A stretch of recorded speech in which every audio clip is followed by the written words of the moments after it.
Rolls-Royce makes the most luxurious cars in the world, and the richest people in the world dream of owning a Rolls-Royce. But surprisingly, this luxurious Rolls-Royce was started by a boy whose entire childhood was spent doing child labor in poverty. The story begins in 1863. Henry Royce was born in a small village in England. When Royce was only 4 years old, his father's business was ruined. His entire family was on the streets. But this was just the beginning of problems. At the age of 9, Royce lost his father forever, because of which his mother had to work as a maid, and Royce started delivering newspapers. Royce's the future was filled with darkness, but at the age of 14, a turning point came in his life. One of his aunts saw potential in Henry. She went to the Great Northern Railway Company. She joined Royce as an apprentice. In the next 3 years, Royce worked day and night. He read dozens of books and worked in a factory. He learned carpentry, maths, and most importantly,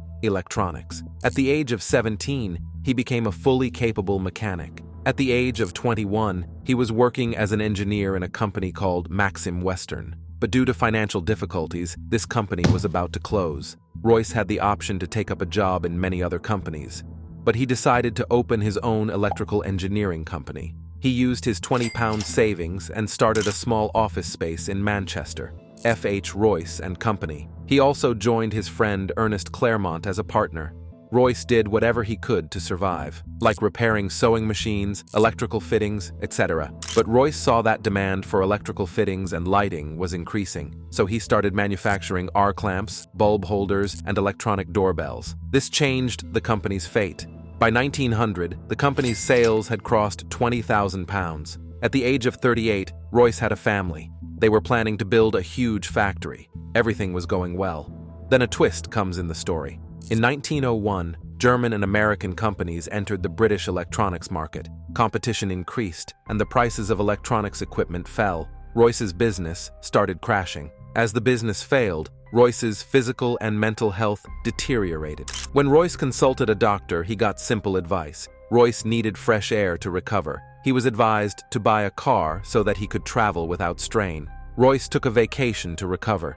He bought a French-made car called Decoville. This car made a lot of noise. Brakes were ineffective and overheating was a problem.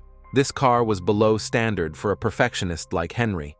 So he decided to make minor modifications, but he redesigned the car. This redesigned car was superior to the original Decoville car. This gave Royce the confidence to build his own car. He could even start a car business. He assembled a team and started designing his new car. He was sent to a workshop for casting. Eventually, Royce's 10-horsepower and 2-cylinder car started taking shape. In terms of quietness, lightness, durability, and reliability, this car was superior. On 1st April 1904, it was tested on the road. In its first test, it covered a distance of 50 kilometers without any problem.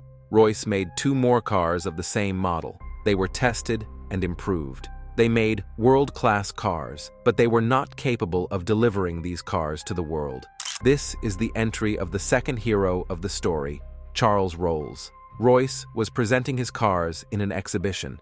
Charles Rolls spotted these cars. Charles Rolls was a passionate motorist. He was doing a successful business of superior quality cars. Rolls was already looking for a luxury British car maker, so he met Royce and saw the cars closely. He was impressed by Royce. He told his business partner that he has found the world's greatest engineer. Charles Rolls and Henry Royce agreed to start a joint venture to sell these cars. The name of the car was going to be Rolls-Royce. In March 1906, Rolls-Royce Limited was officially established.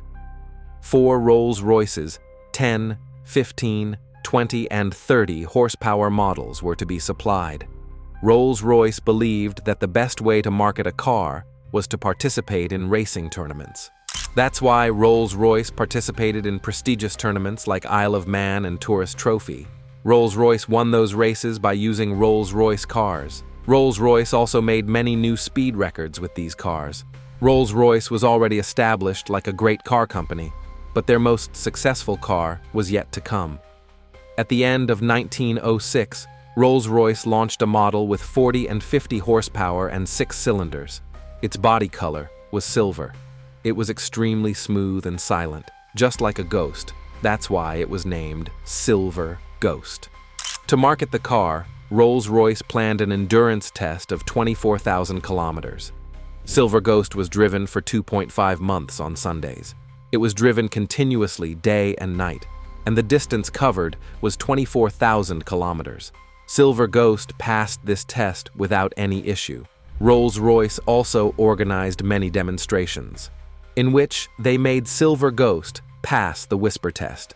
In this test, they balanced a coin on the bonnet of the car and drove it without dropping it, which proved that this car is extremely smooth. With these strategies, Silver Ghost became popular like the best car in the world, and it became the first choice of the kings, queens, and industry leaders of that time. The decision of the Rolls-Royce partnership proved to be a masterstroke. They were getting success from all sides. That's when a terrible incident happened. Along with cars, Charles Rolls was also very passionate about aviation. On 12th July 1910, he was flying a plane named Wright Flyer. During the flight, the tail section of the aircraft broke and the plane crashed from a height of 100 feet. In this incident, 32-year-old Charles Rolls lost his life. Unfortunately, he became the first person in Britain to lose his life in an airplane accident. This incident had deeply impacted Rolls-Royce. He was trying to overcome this loss. But in 1911, he got another shock. His health started deteriorating rapidly, and the doctors told him that he had bowel cancer. The doctors said that he would only live for 3 months. Even in this condition, Rolls-Royce kept improving the design and engineering of the Silver Ghost. After 3 months, Rolls-Royce achieved 100% recovery. After coming back, Rolls-Royce made major improvements in the Silver Ghost. Ground clearance was increased, suspension was improved, and the chassis was also made strong. During this time, Rolls-Royce saw that there was a trend of putting personalized mascots on the bonnet of the car. But the company was worried that people were putting inappropriate mascots, which could negatively impact the image of Rolls-Royce. That's why they designed their own mascot. In their mascot, a British actress named Eleanor Thornton and a model were used. This sculpture shows a woman leaning forward. Her hands are stretched backwards, and there is a strong wind blowing on them. This mascot symbolizes a sense of grace, freedom, and speed. Its name is Spirit of Ecstasy. Due to all these improvements, Rolls-Royce's sales and profits were growing exponentially. By 1913, their profit was more than £90,000, and there were plans to expand the branches internationally. Remember to like, comment, and subscribe.